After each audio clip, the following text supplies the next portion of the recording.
Всем привет, меня зовут Василиса Дованкова, и это новости за последние 72 часа. У нас с вами сегодня немножечко другая обстановка, потому что я не в России, сижу в отельчике, записываю вам видосики, а если вам интересно узнать, где я и что я вообще делаю в отпуске, то можно перейти в мой инстаграм, ссылка на который есть в описании, там в сторис я все показываю. Ну а теперь переходим к выпуску, в котором вы узнаете, как Моргенштерн умудрился профукать целый 1 000 000 рублей просто вот так вот в секунду, сколько хейта пережила Манижа, которая сейчас выступает на Евровидении от России, и как Канье Уэст раскрывает грязные подробности секса с Ким Кардашьян. Погнали! Как вы все знаете, когда артист становится очень популярным, он легко может потерять голову и вообще связь с реальностью. И именно это, кажется, произошло с Моргенштерном. После выхода своего нового альбома, который, естественно, зашел, как и все у Моргенштерна, артист заявил, что он самый прослушиваемый исполнитель на Spotify. И даже кинул такую неосторожную фразу в сторис, сказал, что если кто-нибудь из его подписчиков найдет, у кого на Spotify прослушиваний больше, чем у него, то он сразу закинет ему на карту 1 000 000 рублей. Видимо, Алишер сказал это не проверив, есть ли у кого-нибудь действительно больше прослушиваний, чем у него, а оказалось, что есть. Какой-то его внимательный подписчик почти сразу же скинул ему скрин со Spotify, где видно, что у группы Тату больше 3 миллионов прослушиваний, в то время как у Алишера всего 2,6. В общем, за базар пришлось отвечать, и этому подписчику перекинули 1 000 000 рублей. Но, зная Моргенштерна, я не исключаю, что это пиар-ход, потому что абсолютно ясно, что сейчас об этом будут говорить практически все. И получится, что в такого рода рекламу Алишер вложил лям, а получит гораздо большую выгоду. Кстати, скрин перевода денег Алишер скинул в сторис, и сразу, естественно, нашлись другие подписчики, которые тоже начали искать артистов, которые набрали больше Алишера и нашли. Например, Петр Ильич Чайковский, у которого 3,5 миллиона прослушиваний. Но, насколько я знаю, подписчику, который нашел эту информацию, деньги Алишер не перевел. И я думаю, что не переведет, потому что все-таки это разовая акция. Певица Манижа вышла в финал Евровидения. Иностранцы отметили, что номер получился настолько бомбовым, что они тоже начали ощущать себя русской женщиной, а именно так называется песня, с которой выступает Манижа. У нас же в стране Манижу захейтили все, кто только можно, сказали, что песня ужасная, она сама ужасная, ужасный стиль, и, боже мой, вообще почему ты поешь на русском, когда выступаешь на Евровидении, где русский никто не понимает. Лицо государства Валентина Матвиенко высказалась однозначно. Рекомендую. Это кони люди какие-то, и вообще какой-то бред. Я вообще не понимаю, что это такое, о чем это? На протяжении 1,5 месяцев в российской прессе, на телевидении и радио звучали призывы снять Манижу с Евровидения. Я посмотрела ее выступление, послушала песню и хочу сказать, что номер на самом деле неплохой. Песня со смыслом, в феминистических таких настроениях. У нее в тексте есть такие слова, как «сын без отца», «дочь без отца», но это не может сломать никого и не должно никого сломить. Сын без отца, дочь без отца, но сломанной фэмили не сломать меня.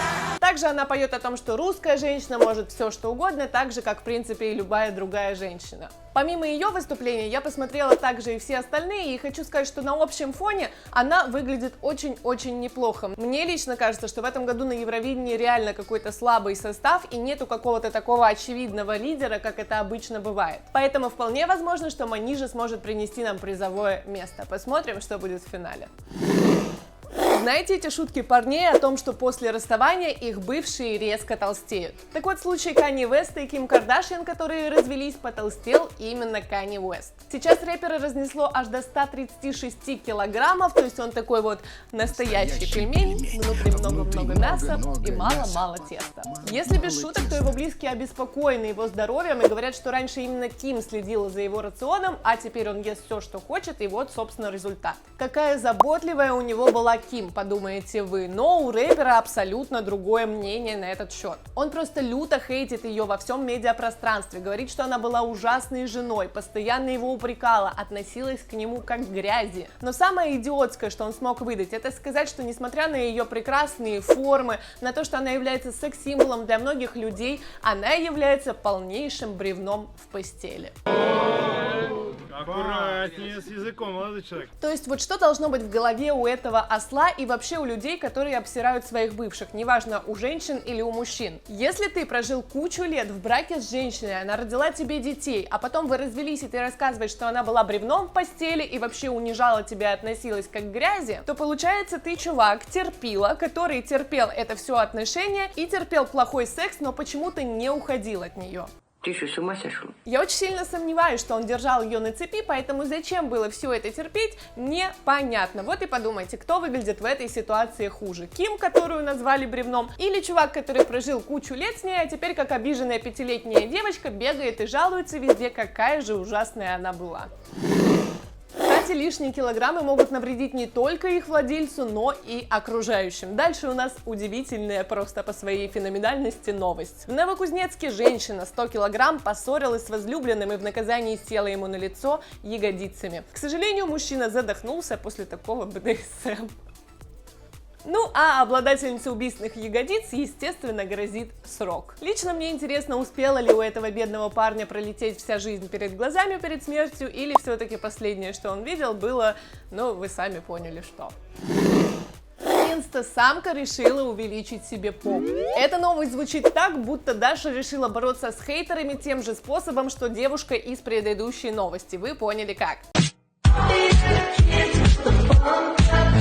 О желании увеличить себе пятую точку она заявила в сторис и также рассказала, что никто из хирургов не соглашался на такую операцию, но она нашла одного, который согласился. Я задницу буду себе делать.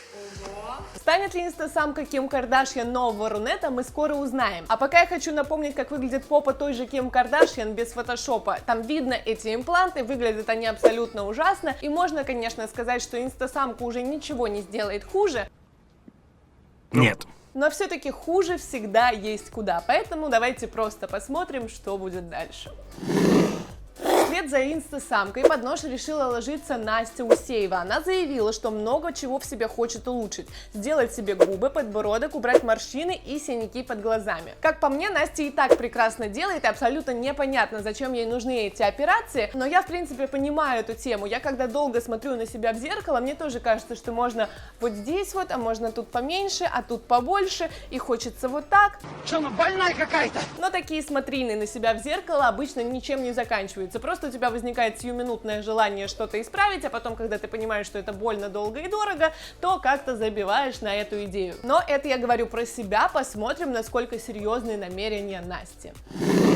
В то время как другие девушки гадают, стоит или не стоит им ложиться на пластику, Оля Шелби намерена отправиться на операционный стол не по своей воле. Если вы не знаете, рассказываю, что у Оли, к сожалению, есть проблемы с сердцем. Она уже перенесла одну операцию, и сейчас ей предстоит вторая, перед которой она к тому же перенесла ковид, который, как мы все знаем, очень сильно ослабляет иммунитет. Естественно, любое такое вмешательство очень рискованно, поэтому из Украины Олю приедет поддерживать ее парень Дима Евтушенко с канала Magic 5. Ребята уже встречаются какое-то время, но последние 4 месяца провели в разлуке, потому что Дима не мог приехать в Москву из Украины, а Оля не могла вернуться в Украину. Надеюсь, приезд Димы подбодрит Олю, и у них все пройдет хорошо. А пока давайте просто пожелаем ребятам удачи.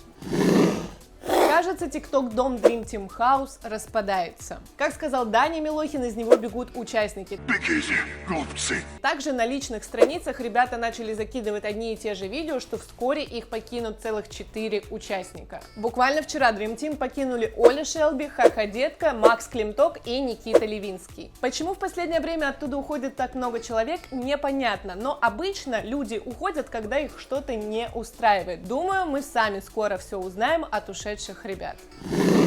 Как бы блогеры, неважно, мальчики или девочки, не старались скрывать свои отношения, на них все равно зачастую подписан какой-то процент девушек, которые раскрывают интриги, тайны и расследования не хуже сотрудников ФСБ. И именно это, собственно, и произошло с Мишей Литвиным. Он долгое время скрывал свою девушку от общественности, но недавно всплыли кое-какие, если можно так сказать, улики. Подписчики заметили некую Юлю Бичан, которая в своих сторис очень нежно обнимается с собакой Миши, которую зовут Лита. После этого пару проверили через приложение LabScanner. Я уже во второй раз слышу про подобное приложение, но все еще не знаю, что оно конкретно делает. Если вы знаете, что это такое, напишите мне, пожалуйста, в комментариях. Так вот, через это приложение заметили, что Юля находится у Миши на первом месте среди девушек, с которыми он общается. Ну и, соответственно, из-за собаки и этого приложения решили, что ребята встречаются. Если честно, меня начинает уже немножко пугать, как в 21 веке ни у кого из нас нету личной жизни, в том плане, что практически ничего нельзя скрыть от общества.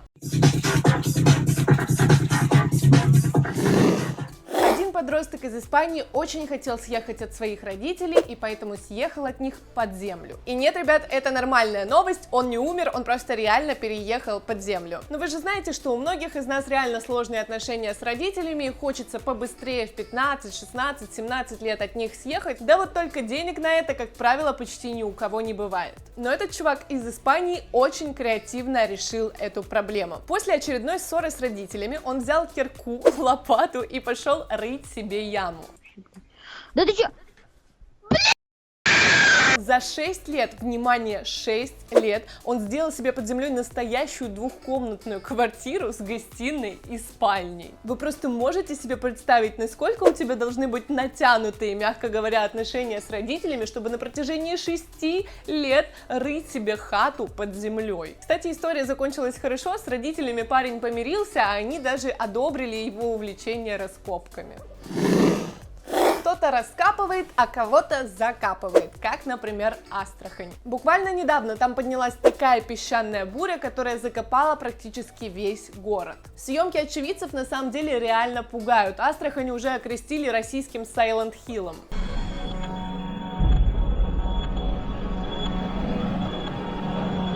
Добро пожаловать. Астраханипт. В общем-то, ситуация апокалиптичная. Если у меня есть подписчики из Астрахани, напишите, пожалуйста, в комментарии, как там у вас сейчас, все ли хорошо. Ну а у меня на этом на сегодня все. Я очень надеюсь, что вам понравился такой более домашний выпуск, и вы поставите лайк на это видео. А мы с вами увидимся снова совсем скоро. Пока!